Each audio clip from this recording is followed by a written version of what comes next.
Ой, бля, это что за дилдоходы, ёбаный в рот.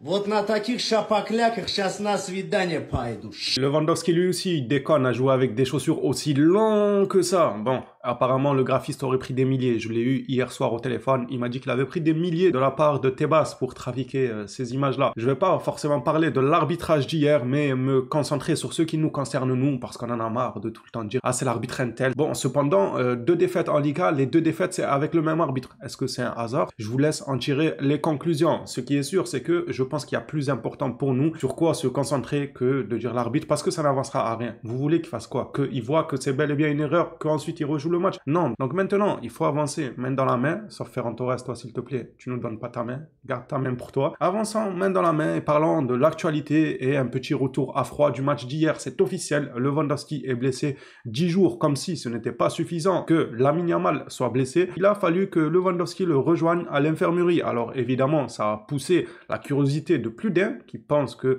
c'est probablement faux, que c'est probablement scénarisé. Moi, je ne vais pas vous apporter dans cette vidéo sur un plateau comme quoi cette information est fausse parce que je n'en sais rien, c'est pas mon collègue, c'est pas mon ami Lewandowski. Je ne peux malheureusement pas lui demander, mais ce qui est certain, c'est qu'il y a des chances que ce soit scénarisé. Il y a des chances, je ne dis pas que c'est la vérité absolue. Peut-être le joueur est blessé, il est en convalescence, bon rétablissement à lui. Mais il y a des chances car ce n'est pas que le Barça qui, on va dire, a recours à ce genre d'actions qui peuvent être douteux. Le Real Madrid, pareil. Avant chaque trêve, là, ces derniers temps, ah ben il y a lui qui a une petite douleur à l'orteil, du coup il va pas en trêve. On l'a vu avec d'autres clubs aussi, c'est pareil dans les autres championnats. Je vais vous donner mon avis sur ce point-là, encore une fois, sans vous dire que c'est scénarisé à 100%, car je ne suis pas en capacité d'affirmer ça. Loin de là, mais je vais quand même donner mon hypothèse dessus et vous dire ce qui a fait que il y a tout ça qui découle par la suite. Parce que oui, il y a un élément déclencheur à tout ça, à toutes ces blessures, toutes ces pseudo-blessures, etc. Il y a bien un point de départ, on en parlera durant cette vidéo actualité avec un retour à froid sur la défaite d'hier. Les Blaugrana, si le contenu vous plaît, n'hésitez pas à lâcher le petit like, le petit abonnement et je vous laisse déguster la vidéo. Vous avez pu le voir dans l'intro, les chaussures que Lewandowski a mis hier face à Sociedad, à en croire les arbitres de la VAR. Rafinha lui aussi n'a pas manqué de se moquer de cette action-là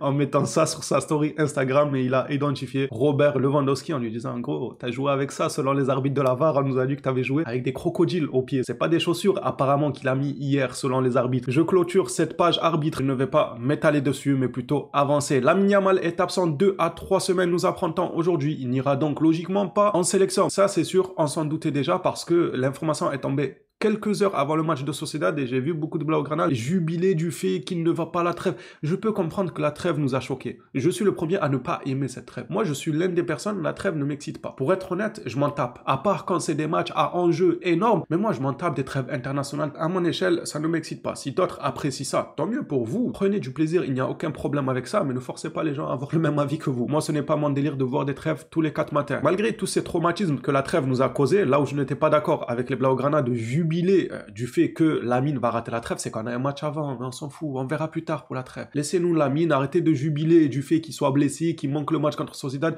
uniquement parce qu'il va pas en trêve internationale. Le sens des priorités là, il est à l'envers. En fait, le sens des priorités, c'est on joue Sociedad, on gagne Sociedad, et après on verra pour la trêve. Peut-être que le joueur sortira en boitant, histoire de, vous connaissez le petit scénario, non, peut-être, il aurait pu. Mais non, il y en a, il fallait qu'ils jubilent avant même l'heure, et voilà, on se retrouve avec une défaite. Soyez heureux maintenant que Lamine ne va pas en trêve uniquement parce qu'il est blessé. Moi, je n'en vois pas l'intérêt. Mais aujourd'hui, ce qui est tombé, c'est ça. L'officialisation de la blessure de Robert Lewandowski. C'est officiel, Lewandowski ne participera pas à la trêve internationale avec la Pologne. Le Barcelonais a subi une blessure au dos hier face à la Real Sociedad et sera absent pour une période d'au moins 10 jours. C'est à peu près la période de la trêve internationale, vous l'aurez compris. Est-ce que c'est scénarisé ou pas? Je vous le répète pour la 3e fois, je n'en sais rien. J'ai tout de même envie de dire à la FIFA, lorsqu'on durcit les règles pour ses propres intérêts, par durcir les règles, j'entends bien évidemment l'augmentation des minutes jouées par les joueurs, l'augmentation des matchs, hein, l'argent, faut que ça marche, faut que l'industrie soit un rouleau compresseur, tout ça pour l'argent évidemment. On en revient toujours au même point, c'est l'argent. Donc la FIFA durcit ses règles, par là j'entends faire jouer de plus en plus les joueurs, mais encore heureux que tu leur donnes un mobile pour créer ce genre de situation. Je persiste à dire qu'il y en a qui sont réellement blessés, mais c'est sûr qu'il y en a qui ont joué un rôle. Il y en a qui ont dit bon, Mbappé lui c'est plus un rôle qu'il a joué, il a carrément dit je viens pas. Mbappé il est au plus haut stade du rôle lui avec l'équipe de France, il leur a dit je viens pas, moi ça m'intéresse pas, je reste à Madrid. Lui il est totalement barjot les gars, carrément il a joué carte sur table, il a dit je viens pas les gars, très bien. Au moins c'est clair, il a pas besoin de jouer un scénario tout ça. Quand tu durcis les règles, que ce soit dans le football ou peu importe dans quel autre domaine, eh bien tu donnes l'occasion aux gens de créer des parades. pour se faufiler entre les mailles du filet. C'est ce qui se passe. Tu crois durcir les règles pour bien faire, mais en fait, au final, tu saoules les spectateurs avec des trêves internationales qui arrivent quand même assez souvent, des compétitions ou des matchs de trêve internationale qu'on peut très clairement se passer. Et objectivement parlant, ce n'est pas normal que des joueurs fassent tout pour esquiver la sélection. C'est clairement pas normal. C'est une faute plus que professionnelle pour moi. T'es là, t'as dans l'équipe nationale, c'est ton pays. Tu représentes l'écusson de ton pays, le drapeau de ton pays, et tu dis non, moi je viens pas jouer avec vous. Alors, objectivement, je ne suis pas d'accord avec ces joueurs-là. Mais si on devait pousser le bouchon un peu plus loin, je ne suis pas d'accord avec la FIFA qui fait que augmenter le nombre des matchs qui donnent suite à ce genre de situation. Des joueurs qui peuvent être amenés à simuler une blessure pour ne pas y aller. Vous vous rendez compte jusqu'où ça peut aller. Dans tout ça, pour moi, tout le monde est perdant. Le joueur qui ne représente pas le drapeau de sa sélection, je pense que lui, ça ne lui fait pas forcément plaisir. On va dire son employeur principal, ça reste quand même son club. C'est là-bas où il est la plupart de la saison, la plupart de l'année. C'est au club qu'il joue. Il ne va pas non plus aller en froid contre le club si la direction de son club actuel lui dit bon, essaye d'éviter les 2-3 matchs là que tu as en sélection s'il te plaît, ça pourrait nous arranger. Il ne va pas aller au clash contre eux alors que c'est son employeur quasiment à temps complet. Pendant que la sélection, tu as 2-3 matchs à gauche, à droite et tout. Donc à choisir, évidemment qu'au lieu de froisser ton club, qui est ton employeur principal comme je l'ai dit, tu vas te dire bon, je vais pas 2-3 matchs en sélection et puis c'est tout quoi, j'y retournerai un peu plus tard. Moi je trouve ça dommage, objectivement parlant, je trouve pas ça normal. Je ne jette pas la pierre aux joueurs qui font ça, moi je jette la pierre directement à la FIFA. C'est eux qui abusent de leur système, tu durcis les lois, tu pousses les gens à créer des magouilles. C'est comme ça. Ce n'est que ma façon de voir les choses, d'apprécier les choses telles qu'elles sont, sans pour autant vous dire que c'est la vérité absolue. Maintenant, ceci dit, revenons un peu à froid, je vous laisse l'information de Lewandowski quand même affichée à mes côtés. Revenons à froid sur l'absence de Lamine Yamal. Est-ce que hier, sincèrement les phénomènes, qu'est-ce qui nous a fait le plus mal? Est-ce tant la défaite ou l'absence de Lamine Yamal? Je vais être honnête avec vous, moi c'est l'absence de Lamine Yamal. Pourquoi? Parce qu'on le savait tous qu'il y avait une certaine Yamal dépendance, mais j'ai vu que Rafinha était en feu, j'ai vu que Lewandowski était en feu, Pedri excellent, Olmo excellent. Je ne pensais pas que c'était à ce point. Que tu as enlevé un seul joueur du collectif, aussi bon qu'il soit, eh bien on a le droit au match, à la prestation qu'on a fait hier. Je ne pensais pas que c'était à ce point. Ce qui m'a fait le plus mal par-dessus cette défaite-là, c'est le fait de me rendre compte que si il y a une réelle Yamal dépendance, même si on essayait d'atténuer ça en se disant non, on a d'autres individualités assez bonnes qui font une grosse saison et tout, mais en fait je me suis rendu compte que si, ta saison tient sur le fait que tu n'as aucune qualité en profondeur de banc, surtout vis-à-vis de l'attaque. Encore au milieu de terrain, on a de quoi faire. Défensivement parlant, on a de quoi faire, même si sur les ailes, c'est pas top défenseur gauche et défenseur droit, on n'a pas forcément une profondeur de banc de qualité, mais en attaque, c'est alarmant, les gars. Un seul être te manque et ça déstabilise tout ton équipe, que ce soit Lamine Yamal, je pense que Rafinha aussi, ça peut déstabiliser l'équipe. Lewandowski, pareil, c'est un buteur, même s'il y en a, c'est à moindre échelle qu'un Lamine Yamal, que moi, j'estime être celui qui déstabilise le plus dans cette équipe. Donc c'est logiquement à choisir, si on devait en enlever un des trois, ça sera absolument jamais Lamine Yamal. Lui, il doit être là tout le temps. Sauf que il est humain comme tout le monde, il est amené à se blesser, il est amené à se fatiguer, t'es amené à faire des matchs sans lui et voir que les matchs que tu peux jouer sans Lamine peuvent prendre cette tournure-là. Je pense que c'est ce qui m'a fait le plus mal hier. C'est la prise de conscience. Je dirais même pas une prise de conscience, car on était au courant, on était un peu conscient de cette Yamal dépendance tout, mais pas à ce point. En fait, hier, ça nous a mis une gifle parce que ça nous a confirmé. C'était la soirée de la confirmation que sans Lamine Yamal, ça pouvait énormément déstabiliser cette équipe. Et c'est ça qui m'a fait mal. Parce que si on devait parler uniquement de la défaite, des défaites, il y en aura. Des défaites, il y en aura. On va pas jouer 60 matchs en enchaînant 60 victoires. Il y en aura des défaites. Et c'est tant mieux que ça arrive plus tôt dans la saison, car la saison est longue. Il faut peaufiner tes erreurs avant d'arriver à certains moments où c'est limite des finales dans ta saison. Il y aura des matchs de Liga où ça sera des finales. Il ne faudra absolument pas les rater. Vous préférez que la défaite survienne à ces moments-là ou bien qu'elle vienne au début de saison. Bon, au début, on a quand même pas mal avancé à ce stade-là, mais quand même, on reste quand même plus au début qu'à la fin. Je préfère que ce soit maintenant. Osasuna, Sociedad, c'est dans la défaite qu'on apprend de nos erreurs. Si on ne fait que gagner,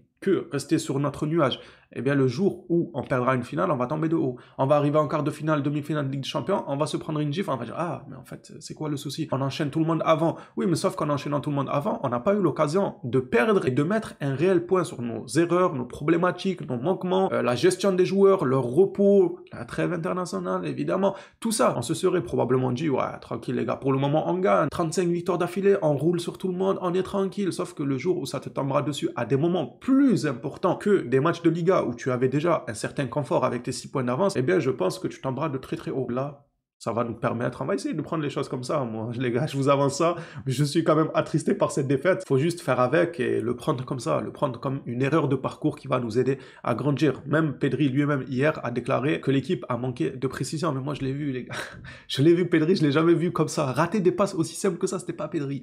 Hier là en débrief, quand je vous disais ça, franchement, j'en suis sûr qu'il y en a qui m'en ont voulu. On en revient toujours au même sujet, le fanatisme envers certains joueurs, voilà, on n'a pas le droit de les critiquer, tout, alors que ce n'était pas une critique. Hier, en réalité, si vous réfléchissez bien, je ne critiquais pas, je me posais des questions et je l'ai précisé en début de débrief. Je peux avoir le droit de me poser des questions sur certaines choses, mais loin l'idée de moi de critiquer certaines choses. Fermin, j'avais avancé comme quoi, bon, il n'a pas été mis dans les meilleures conditions et pour moi, ce n'était pas le profil idéal. Flick, je ne vais absolument pas le critiquer ou dire que c'est une erreur professionnelle mal armée sur ses choix et tout, car depuis le début, le gars, il manie son équipe parfaitement bien, donc c'est pas maintenant que je dis ah ben en fait il a fait avec ce qu'il avait, même si pour moi je reste persuadé que le choix du joueur sur ce côté-là ailier intérieur, il y avait de meilleurs choix. Maintenant on a eu des informations avant le match comme quoi Olmo était malade aussi, faut le prendre en compte. C'est vrai que dans la foulée, dans la déception du match, je suis venu en me disant que Olmo aurait été mieux, mais sans me rappeler que quelques jours avant je vous avais partagé moi-même que Olmo était susceptible d'être malade et raterait le match face au Sociedad. Par contre les journalistes nous disaient qu'il y avait quand même de l'optimisme quant au fait qu'il soit sur la feuille de match. C'est ce qui s'est passé, il a été sur la feuille de match. Peut-être que Flick a probablement voulu le préserver dans un premier temps et il s'est dit si ça tournait un peu